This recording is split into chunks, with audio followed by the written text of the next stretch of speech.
Greetings, incredible LTDE 3301 students.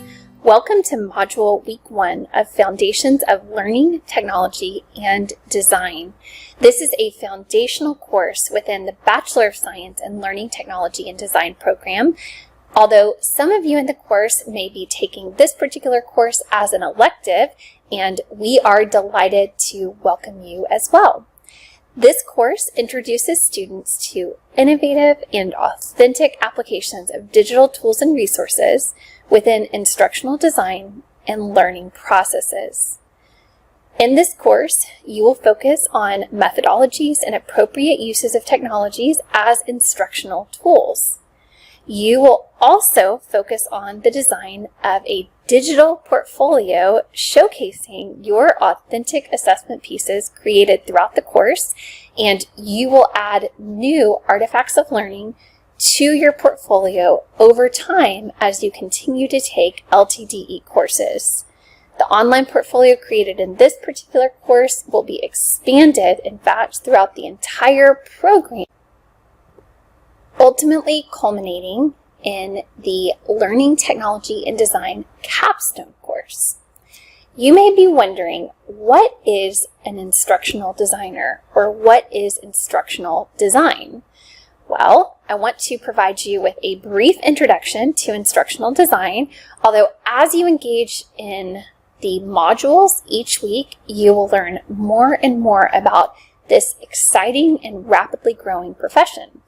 Basically, instructional design is a creative process of designing and developing effective learning experiences. And these learning experiences can take place in a variety of settings, from corporate settings to government agencies to nonprofit organizations to K-12 educational settings to higher education. Instructional designers, in fact, are needed in every industry. And one of the reasons that this is such an in-demand profession is that technologies are rapidly changing the ways in which people learn and work. Thus, instructional designers can help them by creating instructional materials to facilitate learning and using different instructional design models, theories, and best practices.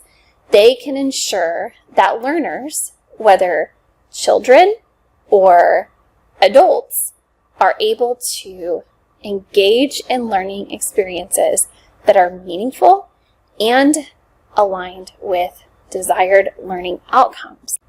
The field of instructional design, as I mentioned before, is growing rapidly. It's changing quickly, and thus it's a very exciting profession in which to engage and to help people learn new things that are meaningful from an academic and or professional standpoint. As you begin this particular course, it's important that you start with the Start Here section. As the name implies, you will want to carefully look over this section before you begin the course attendance review. You will want to ensure that you submit the course attendance review by 11:59 p.m. on Wednesday of Module Week 1 after you have very carefully reviewed the course syllabus and read the questions contained within this course attendance review. By completing this course attendance review, you will express your intent to attend the course throughout the term. However, without completing this quiz by the deadline, you risk being dropped from the course for non-attendance. So you want to ensure that you do this again by 11:59 p.m. on Wednesday of Module Week 1.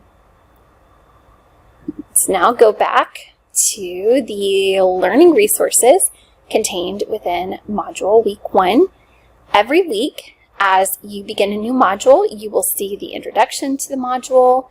You will also see module objectives. It's incredibly important that you read and reflect upon these objectives in order that you can begin with the end in mind and you can understand what you're working towards throughout the week.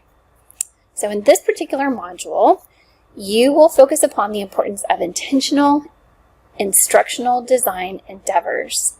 In order for quality instructional design endeavors to take place, instructional designers must work towards a paradigm shift in their thinking regarding the nature of their professional processes. This paradigm shift requires devoting significant initial reflection to identifying the specific learning sought, as well as the authentic assessment pieces needed to demonstrate evidence of these learnings. This should happen even before instructional designers begin thinking about specific learning activities. You will focus on this process, which is known as backward design, by creating a unit of instruction that applies principles of backward design. You may never have heard of backward design before, and that is completely fine because you will have journal articles and websites as well as videos to help you understand what backward design and beginning with the end in mind is all about. We've already looked at the course attendance review. So let's now go to the Introduction Discussion Board Forum. If you've taken other online courses, you're very familiar with this Introduction Discussion Board Forum. But basically, it's a way for you to introduce yourself to the class and to begin building community among your peers in this course. You will want to engage in this Introduction Discussion Board Forum throughout the first week of class, but you must create at least one post by 11:59 p.m. on Sunday of Module Week 1. Even though that is the due date, it is highly encouraged that you begin engaging in this discussion board forum at the start of the week and that you continue to check back and respond to others so, again, you can build community within this course. Let's now look at Discussion Board Forum 1. In a number of instances throughout God's Word, we are brought to the significance of counting the cost or beginning with the end in mind before initiating any new endeavor. Jesus, in fact, taught his disciples about the wisdom of counting the cost of being a disciple. And he asked such questions as, suppose one of you wants to build a tower. Won't you first sit down and estimate the cost to see if you have enough money to complete it? The importance of beginning with the end in mind applies to so many areas of life, and this includes the work of instructional designers. Effective instructional designers seek to create student-centered, differentiated learning experiences by beginning with the end in mind. In the coming weeks, you will apply what you are learning about instructional design to create a unit plan based on the Understanding by Design model, which is also referred to as backward design. Beginning with the end in mind also involves starting with why. So in this particular discussion board forum, we will focus on the purpose of starting with why. You will have already watched the TED Talk by Simon Sinek, which is my favorite TED Talk, called Start With Why, prior to engaging in this discussion board forum. After you watch this TED Talk, please provide thorough responses to each of the following questions. First, in your personal opinion, how does the principle of Start With Why apply to the Understanding by Design model highlighted within the reading and video assignments this week? Second, why is it important that instructional designers start with why as they seek to create units of learning?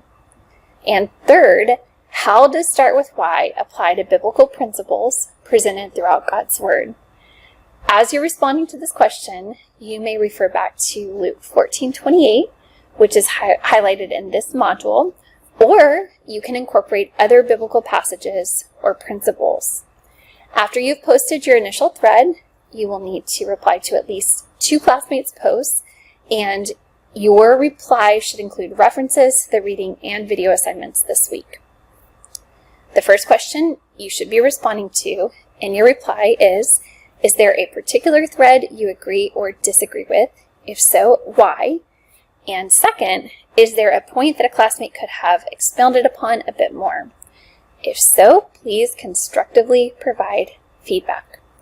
Please submit your initial thread by 11:59 p.m. on Thursday of Module Week 1 and your 2 replies by 11:59 p.m. on Sunday of Module Week 1.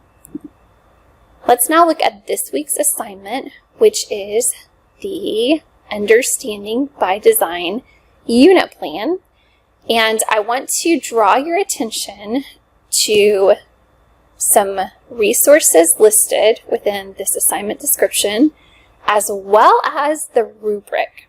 For every assignment in this course, you will see that a rubric has been provided for you. And I highly encourage you to begin with the end in mind and to review the rubric even before beginning the assignment.